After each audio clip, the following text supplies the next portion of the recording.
রহমতের নবীর আদর্শ পাইয়া আবু বকর জান্নাতি সাহাবী এত দামি হয়ে গেছে, ওমরে ফারুক এত দামি হয়ে গেছে, যেই ওমরকে দেখলে শয়তান এখন ভয় পায়। দিনের বেলা বিচার আচার করে হযরত ওমর, রাতের বেলা ঘুমায় না, এলাকায় ঘুরে ঘুরে খবর নেয় কোন গরিব ফ্যামিলির কি হালাত। এক জায়গায় গিয়া হযরত ওমর দেখে বাগান বাড়ির পেছনে একটু বাতি জ্বলে। ওমর চুপে চুপে একা যাইয়া ওই বাড়ির পেছনে গিয়া দাঁড়াইছে, আত্মগোপনে কেউ যেন না দেখে। দেখে ভেতরে মহিলাদের আওয়াজ। এক মা তার মেয়েকে ডাক দিয়া কয়, বাজারে দুধ বিক্রি করতে নিবি, বেশি পানি মিলায় দিবি। মেয়ে ডাক দিয়া কয়, মা ওমর যদি টের পায় তরবারি দিয়া জবাই করে ফেলবে। ওমর কই? মা ডাক দিয়া কয়, রে কন্যা সন্তান, ওমর দেখবে না, ওমর তো নাই। মেয়ে ডাক দিয়া কয়, মা যদি ওমর দেখবে না, তবে ওমরের আল্লাহ যিনি তিনি দেখবেন। ওমর এই শুনিয়া চলে গেছে।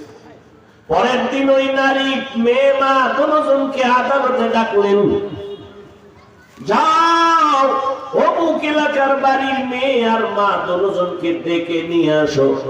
ওমর ডাইকা তার রাজপ্রাসাদে সম্মান দেওয়াইয়া সুন্দরভাবে সম্মানিত করলেন আর বললেন, ও আল্লাহর বান্দি, আপনার মেয়েটা বড় দামি, এই যুগে এই মেয়ে পাওয়া বড় কঠিন। আপনি যদি রাজি হন, আমি ওমর আমার ছেলের জন্য মেয়েটাকে বিবাহে নিতে চাই।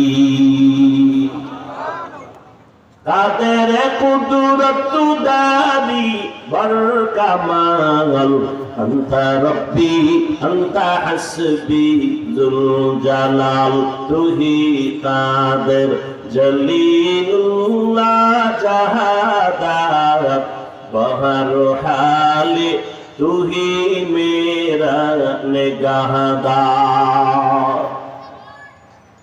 নবীর আদর্শ মতে ব্যবসা করো, ইবাদত। নবীর আদর্শ মতো চাকরি করবেন, ইবাদত। নবীর আদর্শ মতো স্কুলে কলেজে পড়বেন, ইবাদত। নবীর আদর্শ মেনে কলেজে পড়েন, নামাজ পড়েন, মা বাবার দোয়া নিয়ে চলেন, জীবন সফল হয়ে যাবে। ব্যবসা করেন, মিথ্যা বলবেন না, মাপে কাস্টমারের সাথে ভেজাল লাগাবেন না। সততার উপরে যদি চলতে পারেন, আল্লাহর নবী বলেন, আমি মুহাম্মদের সাথে তুমি জান্নাতে থাকবা। এরে আমার কলিজার যুবক, পর্দার আড়ালের মা বোনেরা, রহমতের নবীর আদর্শ ছাড়া দুনিয়ায় শান্তি নাই, পরকালেও শান্তি নাই। এখনো সময় আছে, তওবা করেন। আপনার মতো কত মা কত বোন এখনো পর্দা করে, নামাজ পড়ে, মোবাইলে সময় নষ্ট করে না, স্বামীর মাল নষ্ট করে না, খেয়ানত করে না। আপনি কেন পারবেন না? ও আমার যুবক বাবা, আপনার মতো কত যুবক স্কুল কলেজে পড়ে, জেনারেল লাইনে থাকিয়াও নামাজ ছাড়ে না। র্যাব, আর্মি, পুলিশ, বিডিআরের চাকরি করে, নামাজ পড়ে, ডাক্তার, প্রফেসর, ইঞ্জিনিয়ার নামাজ পড়ে। আপনি কেন পারবেন না? ও যুবক বাবা, রাস্তায় কত মানুষ গাড়ি চালায়, জেনারেল লাইনের মানুষ নামাজ ছাড়ে না, নিজে কেন নামাজটা পড়া যায় না? এখনো সময় আছে, তওবা করেন। আল্লাহর আদালত বড় মারাত্মক আদালত। এরে আল্লাহর বান্দারা, আমরা নবীর তরিকা মানার কারণে কই, আমরা তো কেউ না খাইয়া মরি নাই। মহামারী করোনায় ব্যবসায়ীর ব্যবসা চলে না, চাকরিজীবীর চাকরি চলে না, ফ্যাক্টরি চলে না, দোকান চলে না, নবীর আদর্শওয়ালাদের মাদ্রাসা বন্ধ হয় না। দুনিয়াওয়ালারা তো মাস্ক লাগাইয়া বসে আছে, মরবে না। আর ওই করোনার লাশগুলো উলামায়ে কেরাম টুপিওয়ালারা নিয়ে নিয়ে গোসল করাইয়া, কাফন পরাইয়া, জানাজা পরাইয়া কবরে রাখছেন। একজন নবীর আদর্শ টুপিওয়ালা করোনায় মরে নাই। চোখের সামনে নবীর আদর্শ মানিয়া চলার কারণে আমাদের সম্মান কমে নাই। আপনারাও যেমন স্বাধীনভাবে দেশ বিদেশ ঘুরেন, আমরাও ঘুরি। আপনারাও ব্যবসা করেন, আমাদের লাইনের মানুষেরাও ব্যবসা করে। আপনারা চাকরি করেন, আমাদের দিনের লাইনের মানুষেরাও চাকরি করে। তাহলে আপনি কেন পারবেন না? এখনো সময় আছে, তওবা করেন, নবীর আদর্শ নিয়ে চলবেন, মা বাবার দোয়া নিয়া, শিক্ষকের দোয়া নিয়া, উলামায়ে কেরামের দোয়া নিয়া, নবীর তরিকা মতো নামাজ পড়বেন, জবানটাকে হেফাজত করবেন। আল্লাহর কাছে এখনো যদি তওবা করতে পারেন, আল্লাহ তাআলা দরওয়াজা খুলিয়ে দিবেন। আল্লাহ চান না তার মহব্বতের বান্দা কেউ জাহান্নামে যাবে, কারণ আল্লাহ জানে এই বান্দাগুলো কত দুর্বল। এরা জাহান্নামের একটা সেকেন্ডের গরম সহ্য করতে পারবে না। বিজ্ঞানীরা বলে জমিন থেকে 9,30,00,000 মাইল উপরে সূর্য, ওই সূর্যের তাপ সহ্য করা যায় না। গরমের দিন আসলে মানুষ পাগলের মতো হয়ে যায়। এসি পর্যন্ত গরম, ফ্যানের বাতাসেও ঠান্ডা। ময়দানে এই সূর্যটা মাথার উপরে যখন নেমে আসবে, ওরে মাথার মগজগুলো ভাতের মারের মতো ফুটবে, ওরে নাফরমান গুলো চিল্লানো শুরু করবে, ঘামের সাগর শুরু হয়ে যাবে, রক্ত পড়া শুরু হবে। এমন কঠিন সময় একটা ছায়া থাকবে নিরাপদ, আর সে আজিমের ছায়া। ওই ছায়ায় আমার নবীর আদর্শওয়ালা ছাড়া কেউ জায়গা পাবে না। ওই সূর্যের গরম কেমনে সহ্য করবারে মুমিন? দুনিয়াতে একটা ব্যাপের বাড়ি সইতে পারো না, গুনাহ নিয়ে কবরে গেলে মাটির চাপ কেমন করে সহ্য করবা? একটা মশার কামড় সইতে পারো না রে বাবা, জাহান্নামের আযাব কেমন করে সহ্য করবা? এখনো সময় আছে, তওবা করো। মনে মনে আল্লাহকে বলতে থাকো, হে আল্লাহ, জীবনে তো কম দাড়ি কাটলাম না, নামাজ কম সারি নাই, বেপরদায় কম চলি নাই, মনে চাইছে পর্দা করব না, করি নাই, মনে চাইতো নামাজ পড়ব না, পড়ি নাই, মনে চাইতো পার্কে দৌড়াবো, দৌড়ায় গেছি। ও আল্লাহ, গুনাহ করে করে জীবনটা নষ্ট করে ফেলেছি। আজকে তওবার নিয়ত করে ফেললাম, আর দাড়ি কাটবো না, নামাজ ছাড়বো না, বেপরদায় চলবো না, মা বাবাকে কষ্ট দিব না। মা বাবার দোয়া নিয়া, শিক্ষকের দোয়া নিয়া, নবীজির আদর্শ মেনে, উলামায়ে কেরামের পরামর্শ নিয়ে চলবো। তওবা করার মতো যদি কারো অন্তর তৈরি হয়, মুনাফিকি না থাকে, খাঁটি তওবার নিয়ত যাদের আছে, দুটো হাত আমার আল্লাহকে দেখাইয়া দাও। আয় আল্লাহ, হাতগুলো কবুল করে নেন, তওবা কবুল করে নেন। তওবার উপরে মজবুত হইয়া চলার মতো তৌফিক দান করেন, আমিন।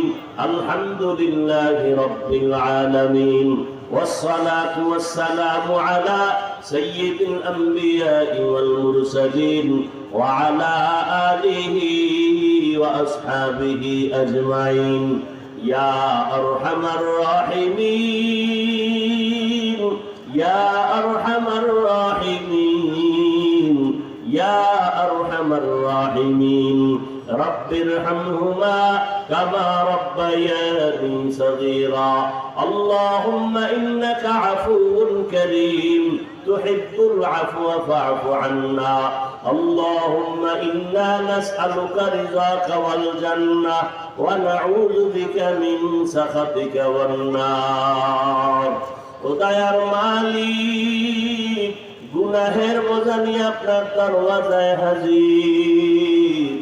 আয় আল্লাহ, শয়তানের ধোঁকায় পড়ে গুনাহ করে জীবনটাকে নাপাক করে ফেলেছি। গুনার কারণে আমার হাত নাপাক, আমার চোখ নাপাক, আমার জিহ্বা নাপাক, আমার অন্তর নাপাক। ও আল্লাহ তওবা করলাম আর গুনাহ করব না, দাড়ি কাটবো না, নামাজ ছাড়বো না, বেপরদায় চলবো না। মা বাবার দোয়া নিয়া, শিক্ষকের দোয়া নিয়া, উলামায়ে কেরামের পরামর্শ নিয়া নবীজির আদর্শ মেনে চলবো। ও আল্লাহ আমাদের তওবা কবুল করে নেন, তওবার উপরে মজবুত হইয়া চলার তৌফিক দান করেন। আয় আল্লাহ, এই ময়দানে কত আলেম ওলামা, মুরব্বি, হাজী সাহেব, ব্যবসায়ী, যুবক, ছাত্র ভাই, পর্দার আড়ালে মা বোনেরা, সবাইকে মাফ করে দেন। আয় আল্লাহ মাহফিল কবুল করে নেন, আয়োজনকারী সহযোগিতাকারীদের কবুল করে নেন, ঘরে ঘরে সুন্নতের বাতি জ্বালায়া দেন, যুবকদের দিনের খাদেম বানায় দেন। আয় আল্লাহ মেহেরবানি করে মোবাইলের গুনাহের থেকে হেফাজত করেন, ইজ্জতের জীবন দান করেন, সুন্নাতওয়ালা জিন্দেগি দান করেন, নবীজির রওজা বাইতুল্লাহ জিয়ারতের তৌফিক দান করেন। ও দয়ার মালিক, দিলের নেক আশাগুলো পূরণ করে দেন, মা বোনদের আবেদা পর্দাওয়ালা বানায় দেন, সন্তানগুলো নেককার বানায় দেন, পরীক্ষার্থীর কামিয়াবি দান করেন। আয় আল্লাহ সারা দুনিয়াবাসীকে মাফ করে দেন। আয় আল্লাহ যারা চাকরি ব্যবসা করে হেফাজত করেন, হালাল ভাবে রিজিক দান করেন, হারাম থেকে হেফাজত করেন। আল্লাহ ও দয়ার মালিক, নবীজির সুন্নাতওয়ালা জিন্দেগি দান করেন, গুনাহের প্রতি ঘৃণা জমায়া দেন, সুন্নাতওয়ালা জীবন দান করেন। আয় আল্লাহ তাআলা, আমরা যারা হাত তুলেছি জানি না কারা এতিমের মতো হাজির হয়েছে, কে যেন মা হারা, কে বাবা হারা, অসহায় এতিম। মেহেরবানি করে সবার কবর জান্নাত বানায় দেন, যারা বেঁচে আছেন হায়াত বাড়ায় দেন, অসুস্থ যারা সুস্থতার নেয়ামত বাড়ায় দেন। আয় আল্লাহ দিলের নেক আশা পূরণ করে দেন। আয় আল্লাহ তাআলা মেহেরবানি করে দীর্ঘ নেক হায়াত দান করেন, অসুস্থ যারা সুস্থতার নেয়ামত বাড়ায় দেন, সারা দুনিয়ায় ইজ্জতের সাথে নিরাপদে খেদমতের জন্য কবুল করেন। আওয়াজে কথায় নবীজির মহাব্বতে, দ্বীনের নিসবতে স্পষ্টতা রুহানিয়ত বাড়ায় দেন, মুখালিফের মুওয়াফিক বানায় দেন, ঈমান ও আমলের শক্তি বাড়ায় দেন। আল্লাহ আয় আল্লাহ জাহিরি বাতিনি দুশমনের মোকাবেলায় বিজয় দান করেন। উলামা তোলাবা উম্মতের অন্তরে ইজ্জত মুহাব্বত রূপ বাড়ায় দেন। আয় আল্লাহ ইলম ও হিলম ও হিকমত ও আমলে বরকত বাড়ায় দেন, রিয়া হাসাদ কিবির দূর করে ইখলাস দান করেন। আল্লাহ নবীজির মুহাব্বতে আমাদের দিলের নেক আশা পূরণ করে দেন। আল্লাহুম্মা বারিক লানা ফি রজব ওয়া শাবান ওয়া বাল্লিগনা রমাযান। আল্লাহুম্মা আরহামনি বিতারকিল মাআসি, আল্লাহুম্মা আরহামনি বিতারকিল মাআসি, اللهم ارحمني بترك المعاصي، اللهم اكفناهم بما شئت، اللهم إنا نجعلك في نحورهم ونعوذ بك من شرورهم. وصلى الله تعالى على خير خلقه محمد وآله وأصحابه أجمعين. آمين آمين آمين برحمتك يا أرحم الراحمين.